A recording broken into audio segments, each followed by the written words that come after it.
আগে তো এমন হতো যে আওয়ামী লীগের উপরে অসন্তুষ্ট হয়ে অস্থির হয়ে অল্টারনেট কিছু পেত না, তাই বিএনপিকে মানুষ ভোট দিত। কারণ বিএনপির চরিত্র 5 বছর দেখে নাই।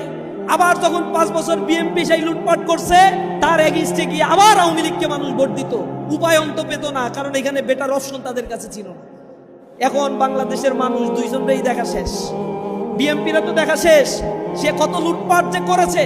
বাংলাদেশের গ্রাম অঞ্চলে গুলোতে গেলে মানুষের ফুপা কান্না, বাবা কান্না, হাহাকার ফুটে উঠছে। আজকে মানুষ ব্যবসা করতে পারে না, তাদের সাংবিধানিক অধিকার কেড়ে নেওয়া হয়েছে। জেলখানায় যখন তাদেরকে তারা অপকর্ম করে, এখন পর্যন্ত আন্তঃকন্দলে নিজেদের লোক নিজেরা খুন করেছে 184 জন। মিটফোর্ডের সামনে পাথর দিয়ে মানুষদেরকে তারা হত্যা করেছে, দেখিয়ে দিয়েছে তারা আর কি করতে পারে। নমিনেশন পায় না, এই জন্য আগুন ধরায় মানুষের রাস্তাঘাটে জনজীবনকে বিপর্যস্ত করছে না তারা। তো তুমি নমিনেশন পায় কি